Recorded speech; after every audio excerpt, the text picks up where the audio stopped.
ಸ್ನೇಹಿತರೆ, ಈ ಒಂದು ಕಾರ್ಡ್ ನಿಮ್ಮ ಬಳಿ ಇದ್ದರೆ 5 ಲಕ್ಷದವರೆಗೆ ನಗದು ರಹಿತ ಚಿಕಿತ್ಸೆಗೆ ಅವಕಾಶ. ಕಳೆದ ವರ್ಷ ಸ್ನೇಹಿತರೆ, ಈ ಕಾರ್ಡ್ ಯೋಜನೆಯಡಿ ಕಾರ್ಡ್ ಪಡೆದವರು ಮತ್ತು ಹೊಸದಾಗಿ ಈ ಕಾರ್ಡ್ ಪಡೆಯಲು ಅರ್ಜಿ ಸಲ್ಲಿಸಲು ಅವಕಾಶ ನೀಡಲಾಗಿದೆ. ಬನ್ನಿ ಸ್ನೇಹಿತರೆ, ಇದರ ಬಗ್ಗೆ ನಾವು ಸಂಪೂರ್ಣವಾಗಿ ಮಾಹಿತಿ ತಿಳಿಯೋಣ. ಕಳೆದ ವರ್ಷ ಯಶಸ್ವಿನಿ ಯೋಜನೆಯಡಿ ಕಾರ್ಡ್ ಪಡೆದವರು ಮತ್ತು ಹೊಸದಾಗಿ ಯಶಸ್ವಿನಿ ಕಾರ್ಡ್ ಪಡೆಯಲು ಅರ್ಜಿ ಸಲ್ಲಿಸಲು ಅವಕಾಶ ನೀಡಲಾಗಿದೆ. ಅರ್ಹ ಫಲಾನುಭವಿಗಳು ಕೂಡಲೇ ನಿಮ್ಮ ಹತ್ತಿರದ ವ್ಯವಸಾಯ ಸೇವಾ ಸಹಕಾರ ಸಂಘದ ಕಚೇರಿಯನ್ನು ಭೇಟಿ ಮಾಡಿ ಯಶಸ್ವಿನಿ ಕಾರ್ಡ್ ನವೀಕರಣ ಮಾಡಿಕೊಳ್ಳಬಹುದು ಮತ್ತು ಹೊಸದಾಗಿ ಕಾರ್ಡ್ ಪಡೆಯಲು ಅರ್ಜಿ ಸಲ್ಲಿಸಬಹುದು. ಯಾರೆಲ್ಲ ಅರ್ಜಿ ಸಲ್ಲಿಸಬಹುದು? ಈ ಯೋಜನೆಯಡಿ ಯಾವೆಲ್ಲ ಸೌಲಭ್ಯ ಸಿಗಲಿದೆ? ಅರ್ಜಿ ಸಲ್ಲಿಸಲು ಅಗತ್ಯ ದಾಖಲಾತಿಗಳೇನು? ಇತ್ಯಾದಿ ಮಾಹಿತಿ ಈ ವಿಡಿಯೋದಲ್ಲಿ ವಿವರಿಸುತ್ತೇನೆ. ಯಶಸ್ವಿನಿ ಸ್ಕೀಮ್ ಯೋಜನೆಯ ಹಿನ್ನೆಲೆ.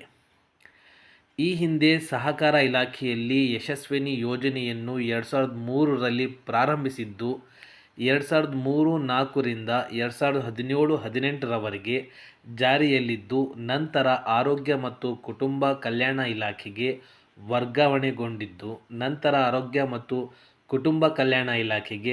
ವರ್ಗಾವಣೆಗೊಂಡಿದ್ದು ದಿನಾಂಕ 31/5/2018ರಿಂದ ಈ ಯೋಜನೆಯು ಸ್ಥಗಿತಗೊಂಡಿದ್ದು, ದಿನಾಂಕ 31/6/2018ರಿಂದ ಆರೋಗ್ಯ ಕರ್ನಾಟಕ ಯೋಜನೆಯಡಿ ವಿಲೀನಗೊಂಡಿರುತ್ತದೆ. ರಾಜ್ಯದಲ್ಲಿ ಸಹಕಾರಿಗಳ ಮತ್ತು ರೈತರ ನಿರಂತರ ಬೇಡಿಕೆಯಂತೆ ರಾಜ್ಯ ಸರ್ಕಾರವು 2022-23ನೇ ಸಾಲಿನ ಯಶಸ್ವಿನಿ ಯೋಜನೆಯನ್ನು ಪರಿಣಾಮಕಾರಿಯಾಗಿ ರೂಪಿಸಿ ಮರು ಜಾರಿಗೊಳಿಸಲು ತೀರ್ಮಾನಿಸಿ ರು. 300 ಕೋಟಿಗಳ ಅವಕಾಶ ಕಲ್ಪಿಸಿ ಆಯವ್ಯಯದಲ್ಲಿ ಈ ಯೋಜನೆಯನ್ನು ಘೋಷಿಸಿತ್ತು.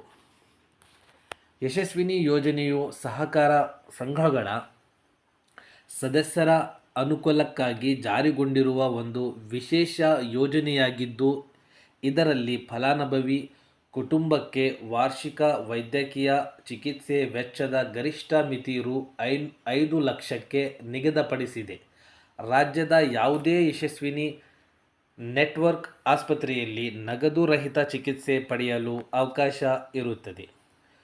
ಯಶಸ್ವಿನಿ ಯೋಜನಾ ಅಪ್ಲಿಕೇಶನ್ ಎಲ್ಲಿ ಅರ್ಜಿ ಸಲ್ಲಿಸಬೇಕು? ಅಗತ್ಯ ದಾಖಲಾತಿ ಸಮೇತ ನಿಮ್ಮ ಹತ್ತಿರದ ವ್ಯವಸಾಯ ಸೇವಾ ಸಹಕಾರಿ ಸಂಘ ಸೊಸೈಟಿ ಶಾಖೆ ಭೇಟಿ ಮಾಡಿ ಅರ್ಜಿ ಸಲ್ಲಿಸಬೇಕು. ವ್ಯವಸಾಯ ಸೇವಾ ಸಹಕಾರಿ ಸಂಘ ನಿಯಮಿತ ಪ್ರಕಟಣೆ. ಯಶಸ್ವಿನಿ ಯೋಜನೆ ನೋಂದಣಿ ಪ್ರಾರಂಭವಾಗಿದೆ. ಬೇಕಾಗಿರುವ ಅಗತ್ಯ ದಾಖಲೆಗಳು: ಆಧಾರ್ ಕಾರ್ಡ್, ರೇಷನ್ ಕಾರ್ಡ್, ಪ್ರತಿಯೊಬ್ಬರ ಒಂದು ಫೋಟೋ, ಸಾಮಾನ್ಯ ಸದಸ್ಯರಿಗೆ 500, 4 ಸದಸ್ಯರಿಗೆ, ನಂತರದ ಪ್ರತಿ ಸದಸ್ಯರಿಗೆ ತಲಾ 100, ಪರಿಶಿಷ್ಟ ಜಾತಿ ಮತ್ತು ಪರಿಶಿಷ್ಟ ಪಂಗಡ ಸದಸ್ಯರಿಗೆ ಉಚಿತ ಜಾರಿ ಸರ್ಟಿಫಿಕೇಟ್ ಲಗತ್ತಿಸಬೇಕು.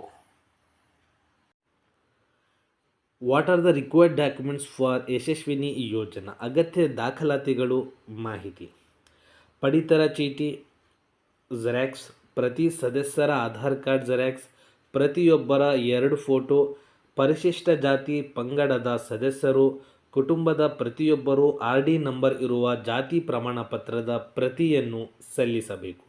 ಯಶಸ್ವಿನಿ ಯೋಜನಾ ಫ್ರೀ ಪಾವತಿ ವಂತಿಕೆ ದರ ವಿವರ: ಸಾಮಾನ್ಯ ವರ್ಗ ನಗರವಾಸಿ 1,000 ರು, ಗ್ರಾಮಾಂತರ 500 ರು, ಪರಿಶಿಷ್ಟ ಜಾತಿ ಮತ್ತು ಪಂಗಡದ ಸದಸ್ಯರಿಗೆ ಶುಲ್ಕ ಇರುವುದಿಲ್ಲ.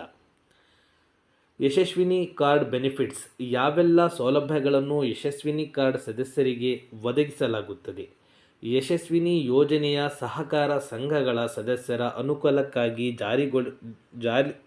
ಜಾರಿಗೊಂಡಿರುವ ಒಂದು ವಿಶೇಷ ಯೋಜನೆಯಾಗಿದ್ದು, ಇದರಲ್ಲಿ ಫಲಾನುಭವಿ ಕುಟುಂಬಕ್ಕೆ ವಾರ್ಷಿಕ ವೈದ್ಯಕೀಯ ಚಿಕಿತ್ಸಾ ವೆಚ್ಚದ ಗರಿಷ್ಠ ಮಿತಿ ರು. 5 ಲಕ್ಷಕ್ಕೆ ನಿಗದಿಪಡಿಸಿದೆ. ರಾಜ್ಯದ ಯಾವುದೇ ಯಶಸ್ವಿನಿ ನೆಟ್ವರ್ಕ್ ಆಸ್ಪತ್ರೆಯಲ್ಲಿ ನಗದು ರಹಿತ ಚಿಕಿತ್ಸೆ ಪಡೆಯಲು ಅವಕಾಶ ಇರುತ್ತದೆ. ಯಶಸ್ವಿನಿ ಯೋಜನೆಯಡಿಯಲ್ಲಿ ಮುಖ್ಯವಾಗಿ ಹೃದಯಕ್ಕೆ ಸಂಬಂಧಿಸಿದ ರೋಗಗಳು, ಕಿವಿ, ಮೂಗು, ಗಂಟಲು, ವ್ಯಾಧಿಗಳು, ಕರುಳಿನ ಕಾಯಿಲೆಗಳು, ನರಗಳಿಗೆ ಸಂಬಂಧಿಸಿದ ಕಾಯಿಲೆಗಳು ಹಾಗೂ ಈ ಯೋಜನೆಯಡಿ ಇತರೆ ಅನುಸೂಚಿತ ಸಾಮಾನ್ಯ ರೋಗಿಗಳಿಗೆ ಸಂಬಂಧಿಸಿದ ಚಿಕಿತ್ಸಾ ಸೌಲಭ್ಯಗಳನ್ನು ರಾಜ್ಯದ ಯಶಸ್ವಿನಿ ನೆಟ್ವರ್ಕ್ ಆಸ್ಪತ್ರೆಗಳಲ್ಲಿ ಒದಗಿಸಲಾಗುವುದು. ಪ್ರಾರಂಭಿಕವಾಗಿ ಆಯುಷ್ಮಾನ್ ಭಾರತ್ ಆರೋಗ್ಯ ಕರ್ನಾಟಕ ಯೋಜನೆಯಲ್ಲಿ ಅಳವಡಿಸಿಕೊಂಡಿರುವ 1650 ಕಾಯಿಲೆಗಳಿಗೆ ಚಿಕಿತ್ಸೆಗಳನ್ನು ಯಶಸ್ವಿನಿ ಯೋಜನೆಯಲ್ಲಿ ಅವಕಾಶವಿರುತ್ತದೆ. ಯಶಸ್ವಿನಿ ಸದಸ್ಯರು ಜನರಲ್ ವಾರ್ಡ್ನಲ್ಲಿ ಸೌಲಭ್ಯ ಪಡೆಯುವಲ್ಲಿ ಅರ್ಹತೆ ಹೊಂದಿರುತ್ತಾರೆ. ಯಶಸ್ವಿನಿ ಯೋಜನೆಯಡಿ ನೆಟ್ವರ್ಕ್ ಆಸ್ಪತ್ರೆಯಲ್ಲಿ ಒದಗಿಸಿರುವ ಚಿಕಿತ್ಸಾ ಸೌಲಭ್ಯದಲ್ಲಿ ಔಷಧ ವೆಚ್ಚ, ಆಸ್ಪತ್ರೆ ವೆಚ್ಚ, ಶಸ್ತ್ರಚಿಕಿತ್ಸೆ ವೆಚ್ಚ, ಆಪರೇಷನ್ ಥಿಯೇಟರ್ ಬಾಡಿಗೆ, ಅರವಳಿಕೆ ದರ fee, consultant fee, bed charge, nurse fee ಇತ್ಯಾದಿ ವೆಚ್ಚ ಒಳಗೊಂಡಿರುತ್ತದೆ. ನೆಟ್ವರ್ಕ್ ಆಸ್ಪತ್ರೆಗಳಲ್ಲಿ ಯಶಸ್ವಿನಿ ಸದಸ್ಯರಿಗೆ ಹೊರ ರೋಗಿ ಚಿಕಿತ್ಸೆಗೆ OPD ಗರಿಷ್ಠ ರು. 200ಗಳ ಮರು ತಿಂಗಳು ಅವಧಿಗೆ ಮಿತಿ ನಿಗದಿಪಡಿಸಿದ್ದು, ನೆಟ್ವರ್ಕ್ ಆಸ್ಪತ್ರೆಗಳು ಇದಕ್ಕಿಂತ ಹೆಚ್ಚಿನ ಶುಲ್ಕವನ್ನು ಸದಸ್ಯರಿಗೆ ವಿಧಿಸತಕ್ಕದ್ದಲ್ಲ. ಈ ಪೈಕಿ ರು. 100ಗಳನ್ನು ಯಶಸ್ವಿನಿ ಟ್ರಸ್ಟ್ ವತಿಯಿಂದ ಪಾವತಿಸಲಾಗುತ್ತದೆ. ಸದಸ್ಯರು ಯಶಸ್ವಿನಿ ಕಾರ್ಡ್ ಪಡೆದು 15 ದಿನಗಳ ನಂತರ ಯಶಸ್ವಿನಿ ಕಾರ್ಡುದಾರರು ನೆಟ್ವರ್ಕ್ ಆಸ್ಪತ್ರೆಗಳಲ್ಲಿ ಚಿಕಿತ್ಸೆ ಪಡೆಯಲು ಅರ್ಹರಾಗಿರುತ್ತಾರೆ. ಸ್ನೇಹಿತರೆ, ಈ ಒಂದು ಮಾಹಿತಿ ನಿಮಗೆ ಇಷ್ಟವಾದರೆ ಇತರೆ ಸ್ನೇಹಿತರನ್ನು ಶೇರ್ ಮಾಡಿ ಹಾಗೂ ನಮ್ಮ ಚಾನಲನ್ನು ಸಬ್ಸ್ಕ್ರೈಬ್ ಮಾಡಿ. ಎಲ್ಲ ಸ್ನೇಹಿತರಿಗೂ ಈ ವಿಡಿಯೋ ನೋಡಿದ್ದಕ್ಕಾಗಿ ಧನ್ಯವಾದಗಳು.